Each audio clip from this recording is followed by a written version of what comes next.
Assalamualaikum warahmatullahi wabarakatuh. Konnichiwa minasan. O genki desu ka?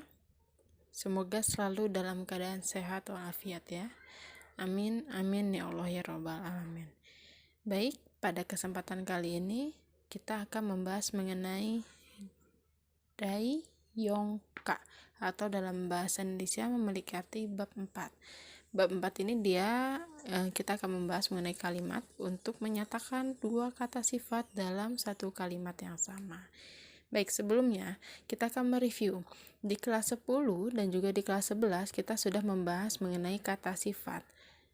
Dalam bahasa Jepang terdapat dua kata sifat, ini kata sifat i dan juga kata sifat na. Yang saya tulis di bagian bawah ini ya, ada kata sifat i dan kata sifat na. Untuk kata sifat i adalah kata sifat yang memiliki akhiran i, dan kata sifat na adalah kata sifat yang diakhiri dengan huruf na. Contoh kata sifat i ya, ini ada kata oishi. Kenapa oishi kata sifat i? Karena di belakangnya ini ada huruf i, maka dia termasuk ke dalam kata sifat i. Lalu kata sifat na ada contohnya yu, mei, na. Karena dia akhirannya na, maka dia termasuk ke dalam kata sifat na. Pengecualian untuk kata yume, sebelumnya kan akhirannya i, dia termasuk ke dalam kata sifat na. Ini pengecualian ya. Meskipun akhirannya i, dia termasuk kata sifat na. Pengecualian yang kedua yaitu ada kata kirei. Jadi meskipun akhirannya i, dia termasuk ke dalam kata sifat na. Gitu. Lalu contoh yang selanjutnya selain pengecualian ada kata shizuka. Dia termasuk ke dalam kata sifat na ya, minasang ya. Untuk dasar seperti ini. Jadi dalam bahasa Jepang ada dua kata sifat i dan juga kata sifat na.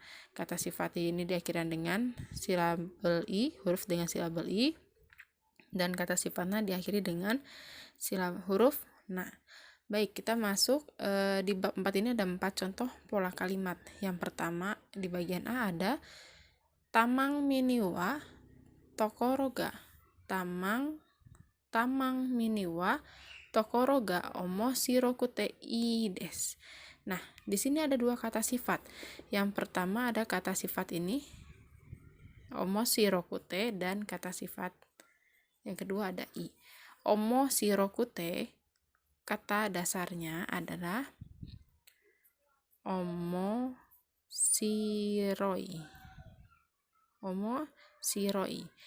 Dia termasuk ke dalam kata sifat i. Nah, i-nya dicoret diganti dengan kute. Kenapa sensei i-nya dicoret diganti dengan kute? Karena untuk menggabungkan dua kata sifat dalam satu kalimat yang sama pada kata sifat i, jadi kalau ingin menyatakan adanya kata sifat i dalam satu kalimat itu, untuk digabungkan i yang terakhirnya itu dicoret diganti dengan kute. Seperti itu ya. Jadi untuk menyatakan, sekali lagi, untuk menyatakan kata sifat i yang digabungkan dengan kata sifat lainnya pada satu kalimat yang sama, maka huruf i yang terakhir dicoret lalu diganti dengan kute. Oke. Lalu untuk menyatakan dua kata sifat yang sama, di sini kan ada kata sifat i ya, dua-duanya. Omoshiroi dan juga i. Dua-duanya sama-sama kata sifat i. Nah, yang diubah hanya kata sifat yang pertama saja. Kata sifat yang pertama. Kata sifat yang kedua tidak perlu diubah. Jadi bukan i kute, tapi hanya kata sifat yang pertama, yakni awalnya omoshiroi, i-nya dicoret dan diganti dengan kute. Seperti itu. Mari kita terjemahkan, minasang. Di sini ada kata tamang mini wa tokoro ga omoshirokute ii desu. Nah, ketika akan menerjemahkan dalam bahasa Jepang dicari dulu partikel wa-nya. Lalu kata depan wa dia adalah yang pertama kali terjemahkan. Tamang mini artinya taman mini, lalu lari ke belakang. Boleh lari juga ke depan. Nah, biasanya kan dari partikel wa itu lari ke belakang ya. Nah, karena di sini ada partikel ga, Jadi kita tidak dulu lari ke belakang, tetapi lari dulu ke depan. Jadi tokoro itu artinya tempat.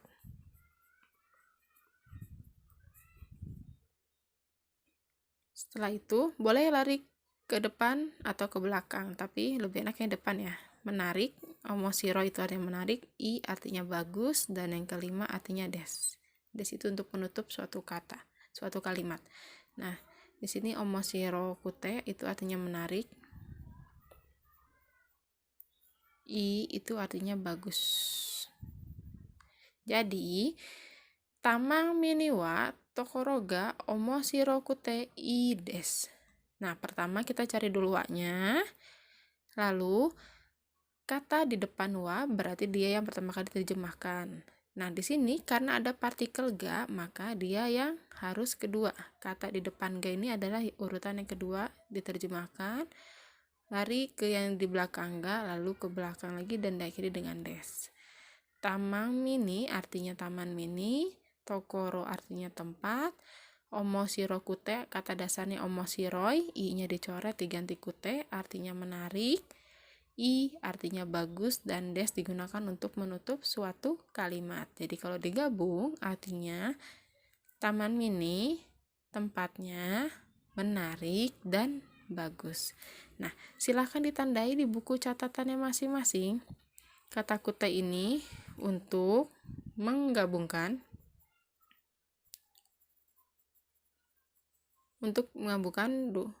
kata sifat i dalam satu kalimat. Jadi ketika kalian akan menggabungkan dua kata sifat atau kata sifat i akan digabungkan dalam satu kalimat, maka i yang terakhirnya dicoret diganti dengan kute. Oke, lanjut ke pola kalimat yang kedua. Ada kata Jakarta wa hito ga okute nigiyaka desu. Di sini ada kata sifatnya minasang ya. Kata sifat yang pertama okute dan kata sifat yang kedua nigiyaka. Okute berarti kata dasarnya apa? Kalau kutenya dihilangin? Ya, betul. Kata dasarnya itu oi. I-nya dicoret lalu diganti dengan kute. Oi ini artinya banyak. Ya. Nigiyaka itu termasuk ke dalam kata sifat na, artinya ramai. Oi akhirannya i berarti dia termasuk ke dalam kata sifat i, jadi diganti dengan kute. Jakarta artinya Jakarta, hito itu artinya orang, oi artinya banyak, nigiyaka ramai. Des penutup suatu kalimat. Mari kita terjemahkan. Cari dulu wa-nya. Yang diurutkan berarti kata di depan wa, Jakarta artinya Jakarta, lalu karena ada ga berarti kata di depan ga yang kedua, hito artinya orang, berarti Jakarta orangnya banyak dan ramai. Tutup dengan kata des. Seperti itu minasang. Lalu untuk pola kalimat yang ketiga ada kalimat Yama wa tokoro ga shizuka de samui desu. Nah, di sini ada kata sifat na, shizuka de dan samui. Samui adalah kata sifat i. Kata sifat i, sedangkan shizuka de itu kata sifat na. Dia kata dasarnya adalah shizuka na. Nah, kalau i masuk ke dalam dua kata sifat yang ada dalam satu kalimat, itu kan i-nya dicoret diganti sama kute.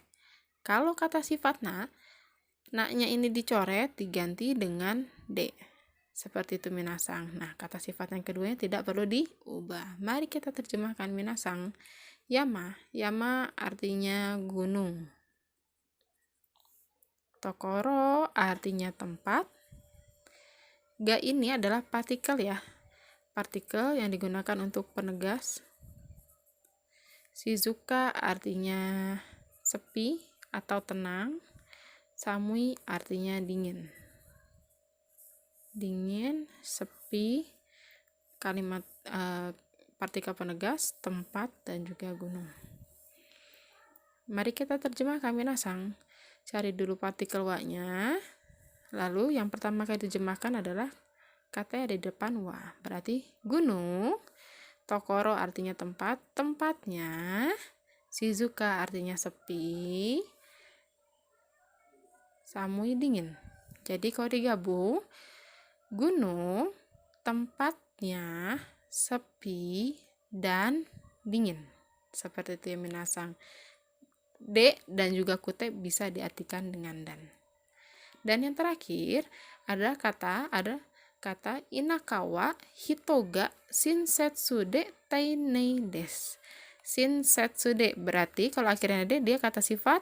Nah, awalnya dia kata dasarnya adalah shinsetsu. Nah, na-nya dicoret diganti dengan de. Jadi shinsetsu de. Shinsetsu artinya apa, minasang? Ramah. Teinei artinya sopan.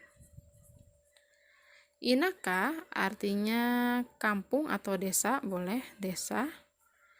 Hito orang, ga itu partikel yang untuk penegasan. Shinsetsu ramah dan teinei artinya sopan. Mari kita terjemahkan minasang. Kita cari dulu wa-nya. Lalu betul. Kata depan wa yang pertama yakni desa, lalu kan ada partikel ga yang di depannya itu yang kedua. Orangnya ramah dan sopan, ditutup dengan des. Baik minasang, untuk bab 4 yang untuk menyatakan dua kata sifat dalam satu kalimat yang sama sudah selesai. Jika dalam proses penjelasan sensei ini masih ada yang belum dipahami, kurang dimengerti, bisa kalian tulis pertanyaannya, di-keep dulu oleh kalian. Nanti pertanyaan tersebut bisa diajukan ketika sesi tanya jawab via Zoom meeting. Semoga penjelasannya cukup paham, semoga mudah dipahami, dan jika ada pertanyaan bisa diajukan ketika Zoom meeting nanti. Oke, terima kasih atas waktunya. Domo arigatou gozaimashita. Assalamualaikum warahmatullahi wabarakatuh.